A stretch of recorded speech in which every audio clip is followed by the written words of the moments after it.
Some of the most common wisdom in this presidential campaign has it that John McCain picking Sarah Palin cut deeply into Obama's lead among women. Palin the game changer, the Palin effect. Palin knocks Obama on its keister or something. Interesting storyline. If by interesting you mean not at all true, not at all borne out by the facts. According to a new CBS News New York Times poll, there is no sustained evidence of increased support for McCain among women. Obama leads McCain by 16 points among women, 54 to 38. And among white women, Obama is ahead 47 to 45%. Before the Palin pick, it was McCain who was ahead among white women. Before Palin, McCain led Obama among white women by 7 points. Now he's down among white women by 2 points. So the numbers say that, if anything, Sarah Palin has made the McCain ticket less popular among women, not more popular. Might it be that women care less about a candidate's gender and more about a candidate's position on the issues, like reproductive health, equal pay for equal work?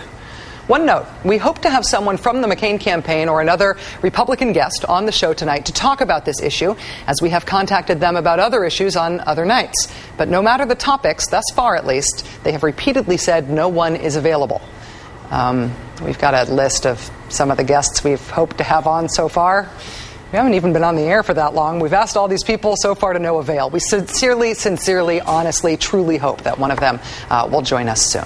Luckily, joining us now is Melinda Henneberger, a contributor to Slate.com and the author of If They Only Listen to Us, What Women Voters Want Politicians to Hear. Melinda, thanks for joining us. Thank you.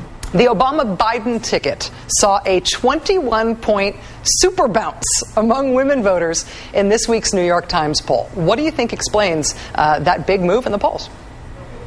Well, I think that if these numbers hold, what's astonishing here is that Obama will end up doing better with women than Bill Clinton did, who set the record. So this whole idea that Obama had a problem with women, which I think actually began with Hillary Clinton, is just not borne out, as you said, by any of the facts. And I think that, you know, women, like a lot of women who were Hillary supporters and across the spectrum like Sarah Palin and are excited to see conservative women have sort of, you know, their own version of a Hillary Clinton, but that doesn't translate into votes on Election Day. There's also, comparing to Bill Clinton, I take your point absolutely. There's also a really interesting direct comparison to be made to the last presidential election. Barack Obama doing about as well among women voters as John Kerry did at this point in the campaign.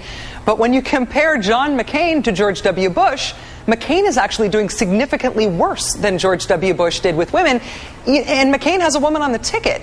It seems to me like the remarkable thing, the thing that ought to be being commented upon, is McCain's problem with women, not Obama's problem. That's right. And I think that, you know, initially a lot of people thought, oh, Palin is on the ticket to woo those Hillary voters. That was never going to happen. Those voters had largely come home even before the Palin pick, and I think from the women I've talked to, even the stragglers have sort of been scared straight by this point.